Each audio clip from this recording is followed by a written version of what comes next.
I'm Inside and I saw Star Trek, the original series, What Are Little Girls Made Of? It is directed by James Goldstein, written by Robert Bloch, and if you haven't seen this episode, I will spoil it for you. This episode starts, and we're following the USS Enterprise, and they're looking for this doctor that Nurse Chapel was fiancé to. She's like, I know this guy is here. I know this guy is super resilient. Last time we were talking, which was about 5 years ago, he's telling me about all these underground caverns in this particular incredibly icy planet. And so it's like, okay, there's a possibility that this guy could be alive. I want to know, is he alive? And also Nurse Chapel, I have not really seen much of her, but she is a cutie, man. I just want her to be, back with her fiance. But it's been 5 years. I do like how she's like, oh, I know this man for sure. I fiancé'd him. I know who this man is. But it's also been like 5 years, so do you truly know this man? Well, that's my question to her. The doctor they're looking for, his name is Corby, Roger Corby, Dr. Roger Corby. I'm gonna call him Corby because I like that name. He's like, hey guys, come beam down. And so they do. And I like the little rock cavern thing that they got going on. It's so colorful. Like, who knew that there'd be rocks this colorful? I do find it interesting that Dr. Corby was like, hey, make sure you don't bring anyone down. And I'm like, that's suspect. If someone was friendly and didn't have any intentions of evil, they would be like, oh yeah, just bring whoever you want down, or bring some people down or something. I don't have a ton of people. I mean, I don't have a lot of space for a ton of people down here, but you can bring whoever you want, I guess. This dude is like, no, I need you to come alone. But of course, we got Nurse Chapel. She's here. She's like, oh my goodness, Roger Corby, it's me. And so Kirk and Chapel, they go down to the place together. The surface, actually where they end up beaming in is pretty cool. I like the window behind them, which shows just how snowy it is. And then the caverns are like the most colorful thing I've seen. A colorful cavern? Man, I want to live in a colorful cavern. Wow, this is awesome. But also, I do like his intuition. Kirk's intuition to be like, something's fishy here. How about I bring 2 security guards? And we'll have one standing where we were landed into, and then also somebody to come with us. And it's like, okay, this is pretty cool. So they have a little bit of a gander throughout the caverns. And this freaking guy. I do like how the show just like, oh, there's this dude just like walking around.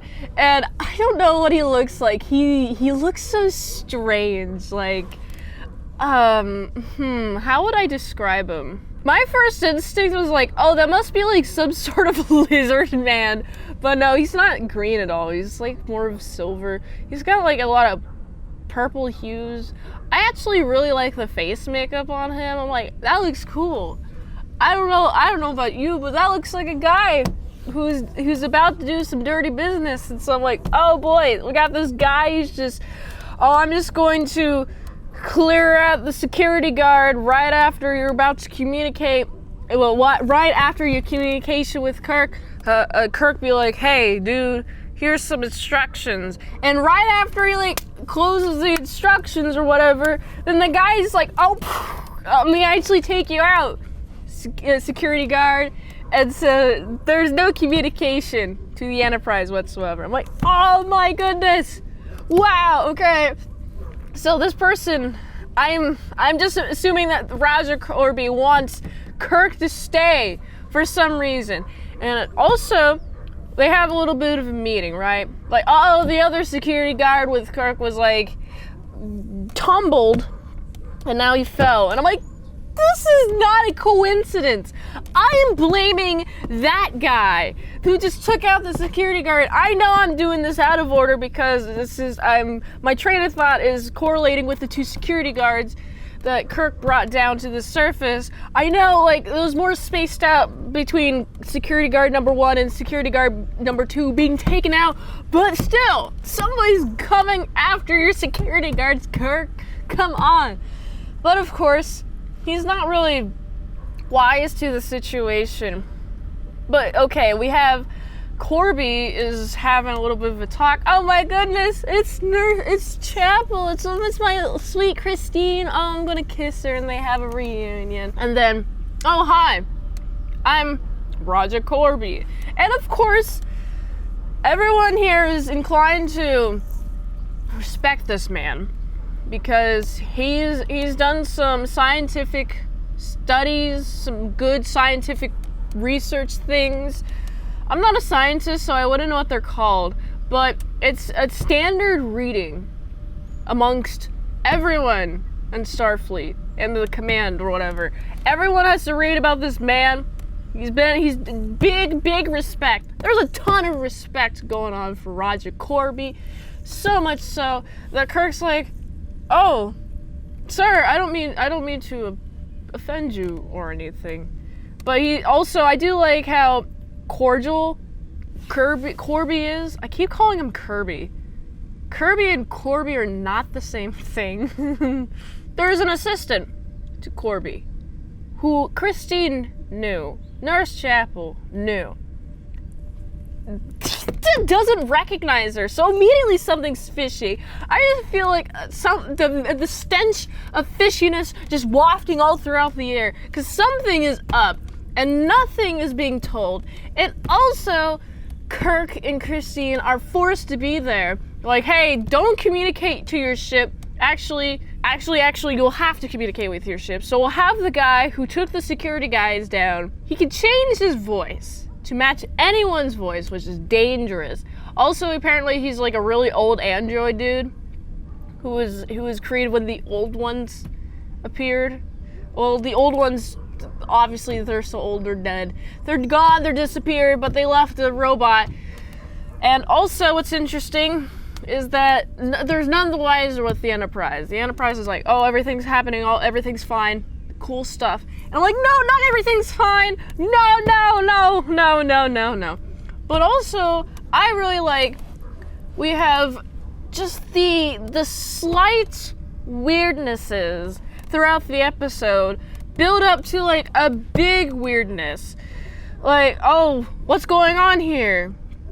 What's this big revolution, scientific discovery that you're forcing me to stand here, to just sit here and wait in anticipation? Well, here, we'll finally show off what it is. Also, before we show off what it is, there is a chick. She looks hot. Also, I noticed that every dude's wardrobe, her wardrobe, Dr. Corby's wardrobe, they have like a green blue X pattern going on. It looks cute. But also, this chick is adorable. And she feels nothing. Wow, perfection. Oh my goodness, I wish that we had this on Earth. This chick who feels no emotion whatsoever. A logic machine. And is adorable. Woo, I love her. She's instructed to show Kirk around the place. You know, they develop some sort of camaraderie. Then here's something fun. Here's the big discovery. The thing that we're keeping you here. The thing that I've been keeping you here. I, Dr. Corby, have been keeping you here, Kirk, to look at this spinning machine. And this is how you make an android. If you've ever been curious, here is how. You take something that looks like elephant toothpaste, like a bunch of foam or whatever, shaped as a person. You put it on this spinner thing, and then you put the next person you just put a person there. AKA, let's put Kirk there. And then you go spinny, spin until you guys are like an exact duplicate. Well, that's the physical process, right? And then the mental process, between like him explaining the physical and the mental duplication, like, he's done the physical part. Now he has to duplicate the brainwaves. And the way he's explaining it is so weird. I'm like, why do you desire Kirk here? Like, why do you want him to be an android? Why do you want him to stay down here?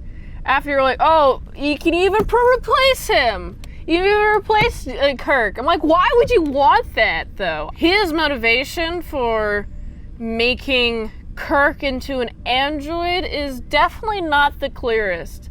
But I do like Kirk's ability to adapt to the situation. He's like, I can see his thought process in his head. He's like, oh man, I would imagine his thought process would be something along the lines of, oh man, I know that I'm going to be duplicated. I have to make sure that there's something different about me and that android that somebody would notice when he goes back to the Enterprise and would get security down here. And good old-fashioned Kirk brain thinking, before the duplication of the mental processes, he's like, oh, I'm going to insult Spock. Like, I'm sick of your half-breed interference. How rude. Kirk would not say that to Spock at all. He has big, immense respect for him, so I was like, perfect, amazing. And then they're duplicated, and then Kirk is just in the underground with Corby and everyone. The android chick and Corby kind of have developed some sort of relationship. What's interesting, the demonstration to show that has no emotions is, oh, kiss him, now slap him. And so when they interact again, it's like, oh, I'm gonna kiss you. They kiss, and then I'm gonna slap you, and then he stops her. It's like, wait, how about we just, touch each other and kiss each other? She gets confused. And it's like, oh, you're gonna confuse this android because she's not programmed for Kirk. I'm like, wow, that's so strange. Is this some sort of flaw in the big old plan to create androids that are perfect and flawless and illogical? Is to confuse them with some sort of human experience that they wouldn't know how to deal with? Yes. And also, I like that Kirk, he's stuck down there. And also the android Kirk goes up to the Enterprise. And he's just stuck down there. And I do like his attempts of escaping. He's like, I'm going to appear submissive, and then when their guard is down, bam! He does it. He tries for the first time. He's not able to, because he gets caught. But also, I really like the part, you remember that guy who took down the security guards? He's the old one's android dude. Yeah, he's convinced by Kirk that Corby is actually trying to do the same thing that the old ones did. Hence why he had to destroy the old ones, this freaking old android dude. And he's like, oh, that Corby man, I am to do what he says, or whatever. Oh my goodness, the old ones are trying to do the same for me, and I'll just be illogical. I'll be the most logical machine guy ever, right? But then I had to kill them because they were trying to kill me, so it was actually survival. So in this instance, it's been so long that I forgot that I had to do that. I'll have to do the same thing. And so he turns against Corby. Corby pretty much just, he's gone. Goodbye.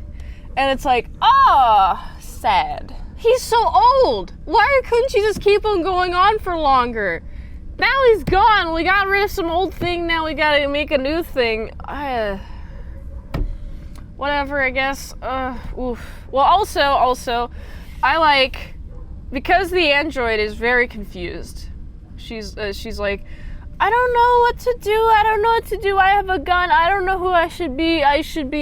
Wait, protect. Don't go against Corby, but actually I'm confused because I have feelings for Kirk, which is something weird that I've never dealt with before because I'm an android. And then they have a little bit of a hug and embrace.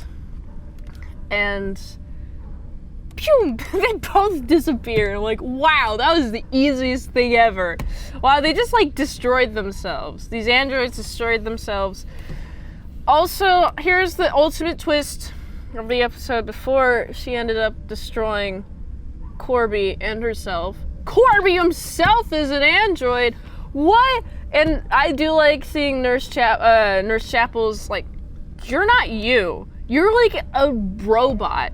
You are not a robot. And then we have Dr. Corby's explaining how his legs were frozen and he had to find a way to extend his consciousness, so he created androids which would extend a person's consciousness and would make them the most logical machine. He's trying to convince Christine that he's still him, but the way that he's doing it is like the most logical, least human way he's doing it. And he's like, oh yeah, it's great. And he like, midway through trying to convince her that he's a person still, he like catches ways like, calculation, like the most like robotic ways of communication versus human communication. That kind of proves their point. He's like sad, and Christine is sad, and it's sad.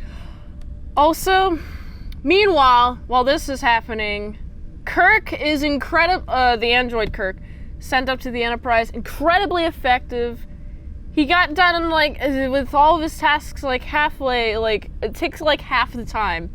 And Spock's like, hey, this is interesting. Why did it take you like no time to do all of your tasks?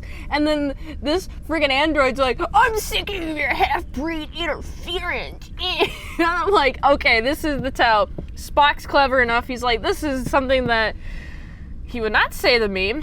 This has offended my feelings. He has feelings. He looks like he has like a look of shock on his face. Spock has. So he's like, okay, we're gonna beam down to the planet and we're gonna have security following me. So Spock goes down to the planet and encounters Nurse Chapel and also Kirk, and they're there. And then they save him. They get the heckity heck out of the place. And while they're out of orbit, here's a good line. Spock and Kirk are talking, and Kirk's like, "Oh yeah, that's the situation." And Spock's like, "Could you not call me like a half-breed?" And Kirk's like, "All right, yeah, I'll make sure to remember that next time I'm in a similar situation." I'm like, "Oh, there might be a similar situation coming up. Oh boy." But also, it's just overall, this episode's pretty fun. I explained everything that I could remember in detail, which is a lot of it. This episode was fun. I feel bad for Nurse Chapel, for Christine Chapel. I feel bad for her. But I do like how she's like, I'm going to choose the Enterprise. I'd rather not be with Corby because he's a machine, he's cold, unloving, and he's just made a bunch of other machines. Oh man, it's tragic. I mean, do I think she should have gone searching for him? Honestly, yeah, it's good closure. I'm glad that she has closure on what happened to her fiance. More like fiance. Haha, got him. I really like this episode. I mean, what is his motivation for keeping Kirk there? I feel like that's the only loose thread of this episode. The episode doesn't really explain it. So, other than that, though, it's a pretty solid episode. I gotta give this episode a solid 7.5 out of 10. If you like this review, watch another one. The platform really likes that. If you want a fast track movie review, you can do that for $20 redeems at patreon.com/ASEPresents. And if you'd like to help support the daily grindiness of all them daily movie reviews, go to this link tree. Find the way you can help support the daily grind of all them daily movie reviews. So I can go here, and to sound like some mint salad sauce, say like to my sour croutons and bacon bits. Boop. Beam me up.